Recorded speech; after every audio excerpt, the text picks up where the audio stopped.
अस्सलामुअलैकुम वरहमतुल्लाहि वबरकातुहू। आखिरकार बड़ी क्लैरिफिकेशन आ गई फाइनेंस डिवीजन की। जो 1 मार्च को 3 नोटिफिकेशन जारी हुए थे, इनका इतलाक कब से किन पर, जो इस वक्त LPR पे है उनकी पेंशन किस तरह कैलकुलेट होगी, बेस लाइन पेंशन पुराने पेंशनर्स की कौन सी बनेगी, जो मल्टीपल पेंशन का नोटिफिकेशन है उसकी वजाहत आ गई कि जो पहले से पेंशन 2 या ज़्यादा पेंशन ले रहे हैं क्या उनकी भी पेंशन ख़त्म होगी जाएगी या नहीं।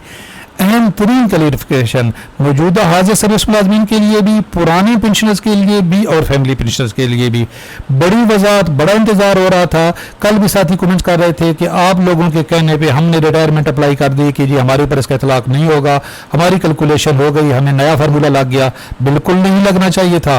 अल्हम्दुलिल्लाह जो हमने आपको बताया आज वही क्लैरिफिकेशन आ गई। अब आपकी दोबारा कैलकुलेशन होगी जो अकाउंट ऑफिस वालों ने गलत कैलकुलेशन की है।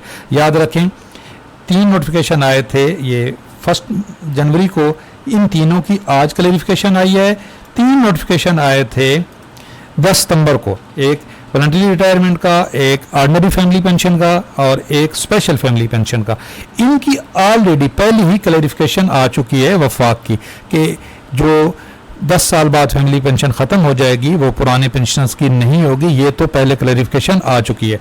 आज जो क्लैरिफिकेशन आई है ये आई है, एक तो कैलकुलेशन का जो फार्मूला तब्दील किया गया है इसका इतलाक कब से किन पर होगा, 24 मंथ की एवरेज कैसे निकाली जाएगी, मल्टीपल पेंशन किन की ख़त्म होगी, जो नए 1 जनवरी के बाद जिनकी पेंशन बनेगी या जो पहले से पेंशन ले रहे हैं।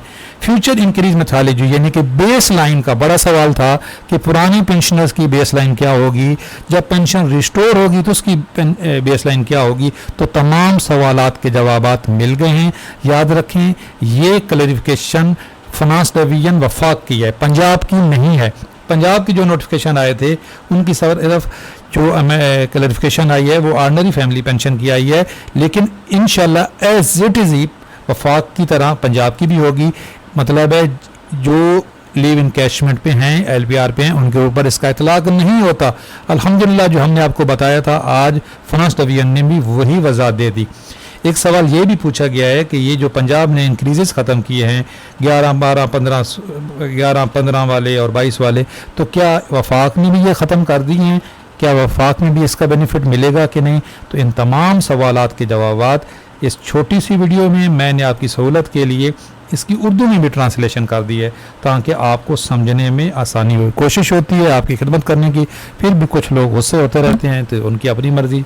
चैनल पे नए हैं, चैनल ज़रूर सब्सक्राइब कर लें, बेल आइकन को प्रेस करें। कोई सवाल है कमेंट्स में पूछें। मेरा व्हाट्सअप चैनल है, उसका लिंक इसकी वीडियो की डिस्क्रिप्शन में मौजूद है। वहाँ पर ये सारे नोटिफिकेशन आपको मिल जाएंगे PDF की फॉर्म में भी और जो इसके पेज हैं वो भी। इसके अलावा कोई सवाल हो आप पूछ सकते हैं। कमेंट्स में आपने अपनी राय का इज़हार ज़रूर करना है कि आपको हमारी काविश कैसी लगी, हमारी जद्दोजहद कैसी लगी। पहला सवाल पूछा गया जी जो कि ये जो यूजुअल इंक्रीमेंट होता है, एनुअल इंक्रीमेंट होता है, ये एवरेज में शुमार होगा कि नहीं। तो इसका जवाब है नहीं, वो एवरेज में शुमार नहीं होगा। इसकी मैंने उर्दू में भी ट्रांसलेशन कर दिया। अब टाइम कम है, इफ्तारी होने वाली है, तो मैं इसलिए इसको थोड़ा सा खींचूँगा और ये आपकी वीडियो के डिस्क्रिप्शन में भी लिंक मौजूद होगा, आपने खुद भी पढ़ लेना। सबसे बड़ा सवाल ये बर्निंग क्वेश्चन कि जो LPR पे हैं 1 जनवरी 2025 से पहले या लीव इनकैशमेंट पे हैं उनके ऊपर इसका इतलाक होगा कि नहीं। तो अल्हम्दुलिल्लाह इसका जवाब है नहीं। ये the decision is not available to the government employees currently on leave, LPR पे जो है, ठीक है जी। तो जो if available then in case of employees going to be superannuation, ये जो 31/12 के बाद जो जिनकी वो हो रही है पूरी हो रही है एज, जो 60 साल पे रिटायरमेंट हो रहे हैं, उनकी कैलकुलेशन 24 मंथ पे एवरेज पे होगी। अच्छा जी, दूसरा सवाल है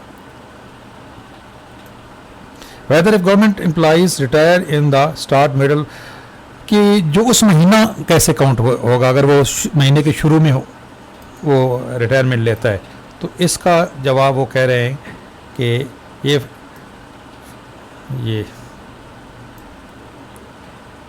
अगर उस में हाँ, तो उसका भी यही है कि एवरेज निकाली जाएगी। बिल्कुल ये it is clarified that the fraction if any shall be counted as full month while calculating average emolument.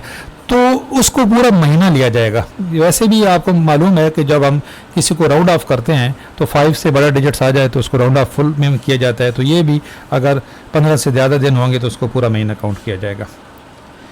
अब जी जो बर्निंग क्वेश्चन मल्टीपल पेंशन का, कि जो पहले से, ये ज़्यादातर फौजी भाइयों का सवाल था कि जो पहले से 2 या 2 से ज़्यादा पेंशन ले रहे हैं क्या उनकी पेंशन भी ख़त्म हो जाएगी।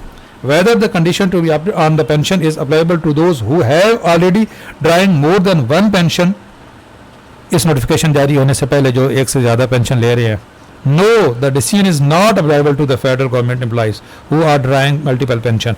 इस नोटिफिकेशन जारी होने से पहले 1 जनवरी से पहले जो 2 या 2 से ज़्यादा पेंशन ले रहे हैं भाई लेते रहें, आपकी मौजें हैं। हाँ, जो इसके बाद री एम्प्लॉय होंगे उनके ऊपर इसका इतलाक होगा। ठीक है जी, ये उर्दू में आप इसको भी बड़ा वाज़ह देख लीजिएगा, ये देख लें। क्या एक पेंशन का इंतखाब करने शर्त इन लोगों पर लागू होती है जिन्होंने इस नोटिफिकेशन जारी होने से पहले पेंशन ले रहे हैं? तो उसका जवाब क्या है? नहीं। ठीक है जी। फिर सवाल किया गया है कि जो बेस लाइन वाली है, whether the condition of one pension is, हाँ, सेल्फ पेंशन, जो सेल्फ पेंशनर हैं और फैमिली पेंशनर हैं उसके ऊपर भी इसका इतलाक होता है कि नहीं? तो वो कह रहे हैं, इसका जवाब हम पहले ही दे चुके हैं कि अपनी पेंशन जो ले रहे हैं उसके ऊपर इसका इतलाक नहीं होता। अब है जी फ्यूचर इंक्रीज मेथोडोलॉजी, यानी कि बेस लाइन वाला सवाल।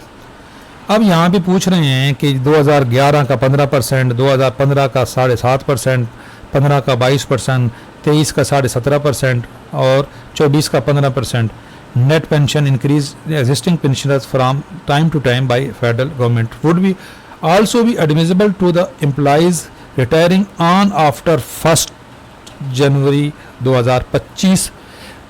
जो 1 जनवरी के बाद रिटायर होंगे उनको ये इंक्रीजेज मिलेंगे कि नहीं?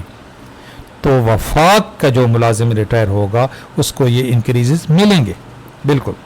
हाँ, जो पंजाब का रिटायर होगा उसको ये इंक्रीजेस नहीं मिलेंगे, ये देख ले, क्योंकि वफाक का इस तरह का इंक्रीजेस ख़त्म करने का कोई नोटिफिकेशन नहीं आया था, तो उन्होंने ये अभी भी इसका यही रिप्लाई कर दिया कि ये मिलेंगे। अच्छा जी, आखिरी 2 क्लैरिफिकेशन क्या हैं? Whether family pension of the existing pensioners who die on after 1 January will be granted on 75% of the net pension or 75% of the baseline pension। बड़ा सवाल कि जो 1 जनवरी के बाद जो फैमिली पेंशनर बनेंगे, whether family pensioners of the existing pensioners, जो अभी इस वक्त एग्जिस्टिंग पेंशनर हैं उनकी वफात होती है तो उनके जो फैमिली पेंशनर्स होंगे उनको जो 75% नेट पेंशन का उनको, तो उसकी बेस लाइन कौन सी होगी?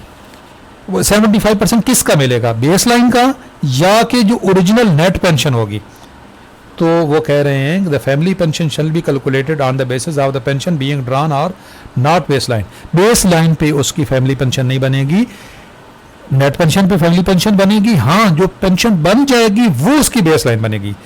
नहीं, किसी को सवाल जवाब समझ आया कि नहीं?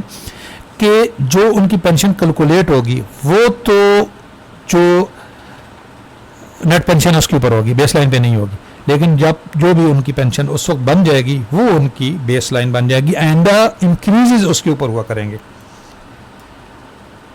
तो आखिरी सवाल क्या है जी? What would be the base line pension of the existing pensioners whose commuted portion of the pension will be restored on after 1 January. जिनकी पेंशन बहाल होती है 1 जनवरी के बाद पेंशन बहाल होती है, 72 साल 75 साल जिनके हो गए हैं, उनकी बेस लाइन कौन सी होगी? तो a previous already available provides already available in the subject OM which hold that baseline pension is deemed to be include restored commuted portion of the pension। वो कह रहे हैं, हमने उसमें बता दिया था कि जो बेस लाइन है ये कम्यूटेड पोर्शन में भी शुमार होगी। ये देख लें, ये इसकी उर्दू में भी वजाहत आ गई। और ये वो कह रहे हैं कि इसने जब ये बेस लाइन वाला फार्मूला दिया गया था तो उसमें हमने बता दिया था। ये बेस लाइन वाला फार्मूला किधर है जी? ये वाला, यहाँ पे उन्होंने रिस्टोर का जिक्र किया था। ये बिल्कुल provided further that the baseline pension is deemed to be include restored commuted portion of the pension as and when restored। वो कह रहे हैं इसका जवाब तो हमने इसी सवाल में दे दिया था, ये जो नोटिफिकेशन है इसमें इसका जवाब मौजूद था। ये थी जी आज की अहम तरीन क्लैरिफिकेशन। कोई गलती हो गई हो, जल्दी बनाई है वीडियो तो माफ़ कर दीजिएगा, स्लिप ऑफ टंग भी हो सकता है। और अगर कोई आपका सवाल है तो इंशाल्लाह इसको ज़्यादा एक्सप्लेन कर देंगे। चैनल पे नए हैं, चैनल ज़रूर सब्सक्राइब कर लें। अल्लाह हाफ़िज़।